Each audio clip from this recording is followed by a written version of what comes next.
Welcome to Manukota. 3 సంవత్సరాల కానుంచి ఈ రోజు ఇక్కడ నీళ్లకు ఎండగనక వాననక ఏదనక మేము దోమలల్ల పిల్లల్ని వేసుకొని కడుపులతో ఉన్నోళ్ళు అందరం ఇక్కడ కుటుంబాలతో జీవిస్తాను. మా మీద దయచేసి దాడులు బంద్ చేసి మా జాగాలు మాకు ఇవ్వాలి. ఈ భూమి వచ్చేంత వరకు కూడా ఇక్కడి నుంచి పోయే ప్రసక్తి లేదు. ఎంతమంది వస్తారో వాళ్ళ మేమా అనేది తేల్చుకుంటాం పక్క. ఇవి 3 సంవత్సరాల కాంచి ఇంకా 3 సంవత్సరాలైనా ఇదే పోరాటం చేస్తాం.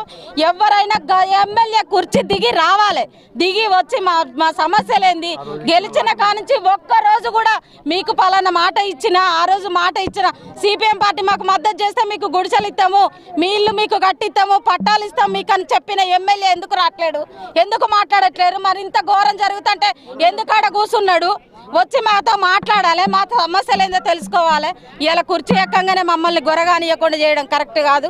ఎమ్మెల్యే వచ్చేంత వరకు ఈ పోరాటం ఆగదు. మా భూమి మాకు వచ్చేంత వరకు మేము ఇక్కడ నుంచి పోయే ప్రసక్తే లేదు. ఇక్కడ మాకు ఎలాంటి మా గుడిసెవాసులు కానీ మాకు కానీ ఎలాంటి దర్జనం చేయొద్దు.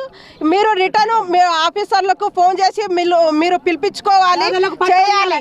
కానీ ఇక్కడ దాడులు కనుక అలా చేస్తే ఇక్కడ గుడిసెవాసుల మీద ఒక దెబ్బ పడ్డా, గుడిసెల మీద ఒక దెబ్బ పడ్డా కూడా మేమైతే అసలే ఊరుకోము.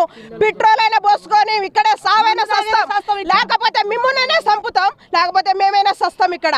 కానీ మీరైతే ఇక్కడ వచ్చిన అధికారులు ఎవరున్నారో రిటర్న్ ఫోన్ చేసి పిలిపించుకొని మీరు వెళ్ళిపోతే మంచిది.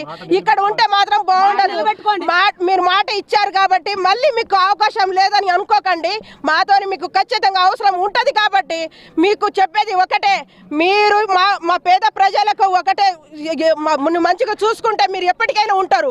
కానీ మీరు ఈ దాడులు చెప్పించి మీ పేద ప్రజలకు ఇబ్బంది పెట్టి మాతోని అవసరం లేదని అనుకొని ఇలా దాడులు చెప్పిస్తే మాత్రం ఖబర్దార్.